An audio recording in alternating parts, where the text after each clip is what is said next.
Aujourd'hui, on parle de la graisse corporelle, de ses effets ou de ses liens avec la santé. Souvenez-vous que les conseils que je vous donne, et c'est vrai aussi sur ma chaîne en ce qui concerne les exercices, ne remplacent pas ceux d'un professionnel de la santé. Je vous invite d'ailleurs à en consulter un ou une. Vous allez trouver plusieurs des informations que je vous donne aujourd'hui dans mes livres, notamment 99 façons de soulager les douleurs au dos et au cou, et mon plus récent livre, Plus jamais malade, mon approche globale pour un corps en santé. Alors, comment mesurer la graisse corporelle? Évidemment, l'outil, je pense, qui est le plus universel, c'est le pèse-personne. Alors, je ne vous présenterai pas le pèse-personne, tout le monde le connaît. C'est par contre un outil qui est vraiment pas intéressant pour mesurer la graisse corporelle, pour voir si on en a pris, si on en a perdu. Le pèse-personne ne vous dit pas quelle quantité sur votre poids total, quelle quantité représente l'eau, le gras, les muscles, les os, etc. Et c'est important de le faire, sinon on ne mesure rien, on ne sait pas trop ce qu'on mesure. Il y a une autre façon de le faire, c'est de prendre le pèse-personne, mais aussi de prendre un gallon à mesurer où il y a différents outils, notamment dans les hôpitaux, dans le bureau de notre médecin, pour mesurer aussi notre taille.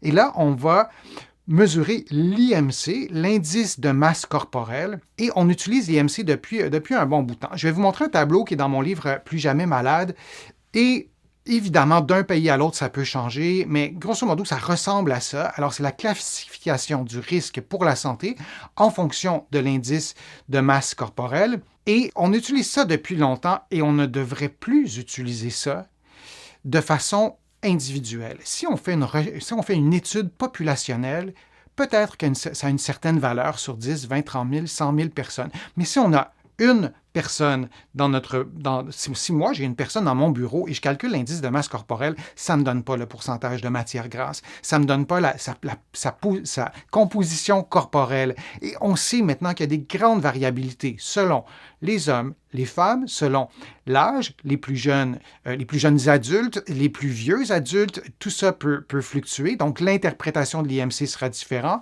Et il y a vraiment, selon l'origine ethnique aussi, il y a plusieurs interprétations et il y a des erreurs énormes parfois si on prend cette norme, entre guillemets, qui est devant vous, et on applique cette norme-là à tout le monde. Individuellement, on fait des erreurs.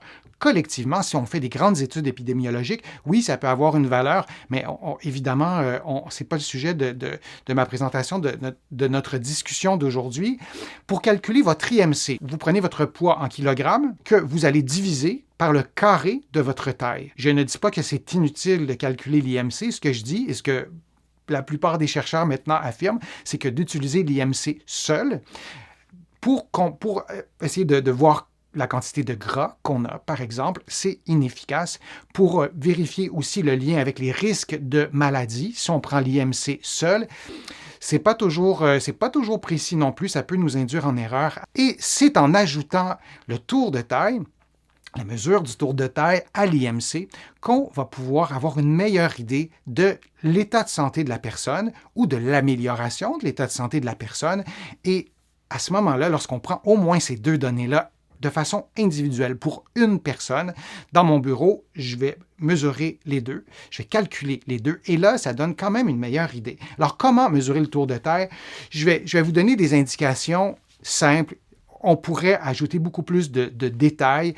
Je vais vous le donner simplement pour que vous puissiez le faire. Vous allez trouver beaucoup d'autres informations. J'y reviendrai aussi plus tard, mais vous allez voir, là, ça va être quand même ça va être clair ce que je vais vous montrer. Premièrement, vous localisez les crêtes iliaques et alignez le bord inférieur du ruban avec ses repères osseux à gauche et à droite. Il faut aussi s'assurer que le ruban est à l'horizontale. Ça, c'est important de s'assurer que le ruban soit à l'horizontale et qu'il passe relativement près du nombril. Alors, les crêtes iliaques, je ne vous ai pas dit où c'était, vous les voyez en ce moment et sur vous, si vous voulez le faire en ce moment avec moi, ma caméra, mon angle est pas assez grand pour que vous le voyez, mais vous placez vos mains sur votre taille et vous descendez vos mains en faisant une petite pression et vous allez sentir les os qui sont là, les os du bassin. La partie supérieure, la plus haute des os du bassin, c'est la crête iliaque. Donc, vous pouvez appuyer assez fermement avec vos mains pour bien la sentir. Lorsque vous placez le ruban, bien, évidemment, vous ne serrez pas trop fort avec le ruban, mais vous allez avoir l'endroit où placer le ruban. Alors ça, c'est les crêtes iliaques. Si maintenant, je vous le montre sur une illustration Alors, vous voyez le bassin que je vous ai montré de face, vous le voyez maintenant de profil à gauche, et vous voyez où placer le ruban à l'horizontale. Et je n'ai pas mentionné sans les vêtements, c'est peut-être une évidence pour tout le monde, mais je le mentionne parce que parfois, les patients n'enlèvent pas leurs vêtements. Donc, il faut vraiment mesurer directement sur la peau.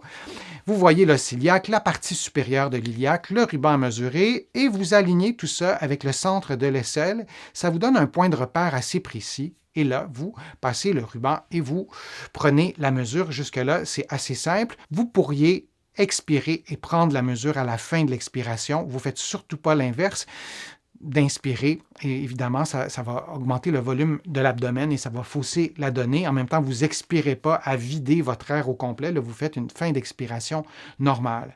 Alors, c'est la façon de mesurer le tour de taille et, comme je le disais, à la fin d'une expiration normale, vous tendez le ruban en exerçant une pression minimale sur la peau et ne pas rentrer volontairement le ventre. Alors, vous voyez, c'est assez simple à mesurer. On devrait, je pense, le mesurer au moins une fois et savoir comment le faire. Maintenant, l'interprétation de la mesure. Plus de 94 cm chez l'homme, il y a un risque accru pour la santé et lorsqu'on dépasse 102 cm, vous voyez, c'est un risque majeur pour la santé. Vous avez les équivalences pour le tour de taille chez la femme et à cela, vous ajoutez aussi votre IMC.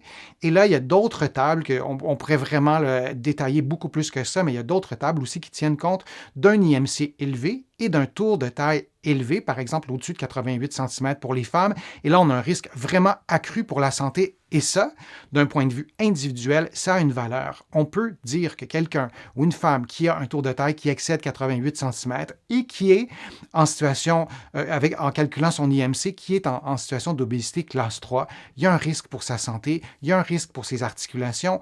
Et là, encore une fois, l'idée, c'est pas de se culpabiliser, mais c'est de prendre conscience de l'importance du tissu adipeux. Et lorsqu'on dit seulement ça, on oublie aussi de dire que le tissu adipeux, je vous l'ai déjà dit, ça a aussi des bienfaits. Et en fait, c'est essentiel à la santé. Alors, l'idée, c'est pas de dire que c'est mauvais du tissu adipeux de A à Z, mais l'excès de tissu adipeux, vous voyez les mesures là, oui, ça peut entraîner des conséquences pour la santé. Je vous remercie de votre participation.